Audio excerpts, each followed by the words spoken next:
ರಾಜ್ಯದಲ್ಲಿ ಮುಂಗಾರು ಕೈಕೊಟ್ಟಿದೆ.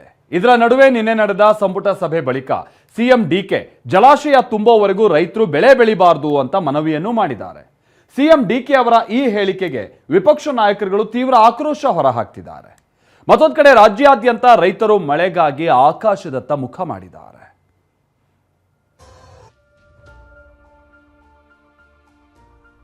ರೈತರು ಡ್ಯಾಮ್ಗಳು ಈ ನೀರನ್ನು ನಂಬಿಕೊಂಡು ನೀವು ಬೆಳೆ ಹಾಕೊಳ್ಳೋಕೆ ಹೋಗಬೇಡಿ.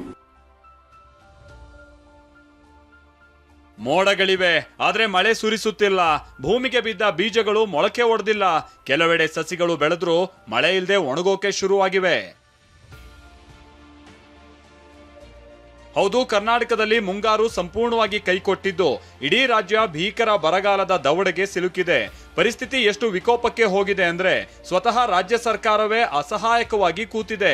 ಯಾರು ನೀರ್ ನಂಬಿಕೊಂಡು ಬೆಳೆ ಬೆಳೆಯೋಕ್ ಹೋಗ್ಬೇಡಿ, ಡ್ಯಾಂಗಳಲ್ಲಿ ನೀರಿಲ್ಲ ಅಂತ ಖುದ್ದು ಸಿಎಂ ಡಿಕೆ ಶಿವಕುಮಾರ್ ರೈತರಿಗೆ ಮನವಿ ಮಾಡಿದ್ದಾರೆ. ನನಗೆ ಬಹಳ ಸಮಸ್ಯೆ ಕಾಣ್ತಾ ಇದೆ. ರೈತರು ಬಹಳ ನೀವು ಪ್ರೆಷರ್ ಬಿಲ್ಡಪ್ ಮಾಡಕ್ ಹೋಗ್ಬೇಡಿ.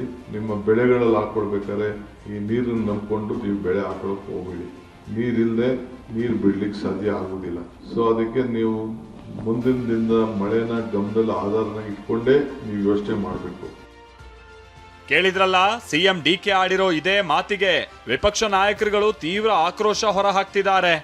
ನೀರಿಲ್ಲದೆ ಇರೋ ಕಾರಣ ರೈತರು ಬೆಳೆಯನ್ನ ಬೆಳಿಬೇಡಿ ಅನ್ನೋ ಮಾತನ್ನ ಸ್ವತಃ ಮುಖ್ಯಮಂತ್ರಿಗಳು ಹೇಳಿರ್ತಕ್ಕಂಥದ್ದು ಬಹಳ ಆಶ್ಚರ್ಯವನ್ನು ಕೂಡ ತಂದಿದೆ, ಬಹಳ ನೋವನ್ನು ಕೂಡ ತಂದಿದೆ. ಮುಖ್ಯಮಂತ್ರಿಗಳ ಈ ಹೇಳಿಕೆ ರಾಜ್ಯದ ರೈತರ ಒಂದು ಆತ್ಮಸ್ಥೈರ್ಯವನ್ನ ಕುಗ್ಗಿಸುವಂತ ಕೆಲಸ ಸ್ವತಃ ಮುಖ್ಯಮಂತ್ರಿಗಳೇ ಮಾಡಿದ್ದಾರೆ ಅನ್ನೋದನ್ನೇ ಸಂದರ್ಭ ಹೇಳೋದಕ್ಕೆ ಇಷ್ಟಪಡ್ತೇನೆ. ನೀರಿಲ್ಲ, ಬೆಳೆ ಬೆಳೆಯಬೇಡಿ.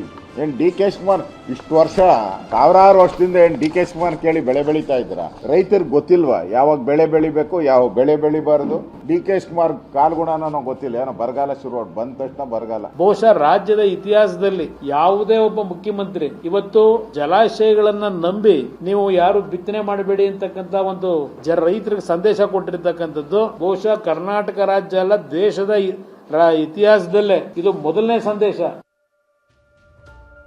ರಾಜಕೀಯ ನಾಯಕರ ಈ ಜಟಾಪಟಿ ಒಂದ್ ಕಡೆ ಆದ್ರೆ ರಾಜ್ಯದ ಬಹುತೇಕ ಭಾಗದಲ್ಲಿ ಭೀಕರ ಬರಗಾಲ ಆವರಿಸಿದೆ. 4 ಜಿಲ್ಲೆಗಳಿಗೆ ಜೀವನಾಡಿಯಾಗಿದ್ದ ತುಂಗಭದ್ರಾ ಜಲಾಶಯದಲ್ಲೇ ನೀರು ಖಾಲಿಯಾಗಿದೆ. ಟಿಬಿ ಡ್ಯಾಂನಿಂದ ಕೊಪ್ಪಳ, ಬಳ್ಳಾರಿ, ರಾಯಚೂರು, ವಿಜಯನಗರ ಜಿಲ್ಲೆಗಳಿಗೆ ನೀರು ಪೂರೈಕೆ ಆಗ್ತಾ ಇತ್ತು. ಆದ್ರೀಗ ಡ್ಯಾಂನಲ್ಲಿ ಕೇವಲ 9 ಟಿಎಂಸಿ ನೀರು ಮಾತ್ರ ಸಂಗ್ರಹ ಆಗಿದೆ. ಕಾಲುವೆಗಳಿಗೆ ನೀರು ಹರಿಸದೆ ಕೇವಲ ಕುಡಿಯೋಕೆ ಬಳಸೋದಕ್ಕೆ ನಿರ್ಧರಿಸಲಾಗಿದೆ. ಜಲಾಶಯದಲ್ಲಿ ಸಂಗ್ರಹವಾಗಿರುವ ನೀರನ್ನ ಕುಡಿಯಲು ಬಳಸಲು ಸರ್ಕಾರದ ಆದೇಶವಾಗಿರುವ ಹಿನ್ನೆಲೆಯಲ್ಲಿ ಗದಗ ಜಿಲ್ಲೆಯಲ್ಲಿ ಮಳೆ ಮಾಯವಾಗಿದ್ದು ಎಕರೆಗಟ್ಟಲೆ ಬೆಳೆಗಳು ಒಣಗಿವೆ. ಶಿರಹಟ್ಟಿ ತಾಲೂಕಿನ ಬೂದಿಹಾಳದಲ್ಲಿ ಮೆಕ್ಕೆಜೋಳ, ಹೆಸರು ಒಣಗ್ತಾ ಇದ್ದು ರೈತರು ಕಂಗಾಲಾಗಿದ್ದಾರೆ. ಬರಪೀಡಿತ ಜಿಲ್ಲೆ ಅಂತ ಘೋಷಿಸುವಂತೆ ಆಗ್ರಹಿಸ್ತಾ ಇದ್ದಾರೆ. ರೈತರಿಗೆ ಮತ್ತ ಇಲ್ಲಿವರೆಗಾದ್ರೂ ಯಾವ ಅಧಿಕಾರಿಗಳು ಬಂದಿಲ್ರಿ, ಅದಕ್ಕೆ ಸರ್ಕಾರದಿಂದ ಸಹಾಯ ಒದಗಿಲ್ರಿ. ಅದಕ್ಕೋಸ್ಕರ ನಮ್ಗೆ ಸರ್ಕಾರದಿಂದ ಏನಾದರೂ ಅನುಕೂಲ ಮಾಡ್ಬೇಕ್ರಿ. ಬೆಳೆ ವಿಮಾ ಇನ್ನೂ ಬಂದಿಲ್ಲ ರೀ, 25 ಬಂದಿಲ್ಲ, 26 ಬಂದಿಲ್ಲ. ಅದಕ್ಕೆ ಸರ್ಕಾರದಿಂದ ನೀವು ಒಂದು ರೈತರಿಗೆ ಅನುಕೂಲ ಮಾಡ್ಬೇಕಂತ. ಇನ್ನು ಬೆಳಗಾವಿಯಲ್ಲೂ ಬರದ ಛಾಯೆ ಕಾಡ್ತಾ ಇದೆ. 51 ಟಿಎಂಸಿ ಸಾಮರ್ಥ್ಯದ ಹಿಡಕಲ್ ಜಲಾಶಯದಲ್ಲಿ ಕೇವಲ 5 ಟಿಎಂಸಿ ನೀರು ಮಾತ್ರ ಇದ್ದು ಬೆಳೆಗಳಿಗೆ ನೀರು ಪೂರೈಸೋದಕ್ಕೆ ಆಗ್ತಾ ಇಲ್ಲ. ನೀರು ಖಾಲಿ ಆಗ್ತಾ ಇದ್ದಂತೆಯೇ ಡ್ಯಾಂ ಹಿನ್ನೀರಿನಲ್ಲಿ ಮುಳುಗಿದ್ದ ದೇಗುಲವೂ ಗೋಚರವಾಗಿದೆ. ಕೋಟೆನಾಡು ಚಿತ್ರದುರ್ಗದಲ್ಲೂ ಭೀಕರ ಬರಗಾಲ ಆವರಿಸಿದೆ.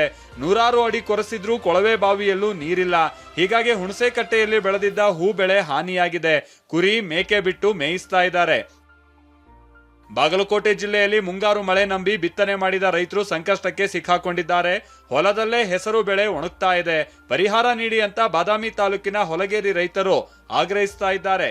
ಈಗಿನ ಮುಖ್ಯಮಂತ್ರಿಗಳು ಈ ರೈತರ ಬಗ್ಗೆ ಒಂದಿಟ್ಟು ಕಾಳಜಿ ತಗೊಂಡು ಇವು ಎಲ್ಲ ವನಬೇಸ ಸರ್, ನೆರವರಿ ಇಲ್ಲ, ಇಲ್ಲಿ ಎಲ್ಲ ವನಬೇಸ.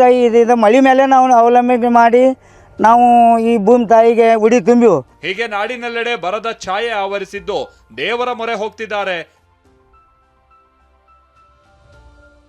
Bureau report, TV9.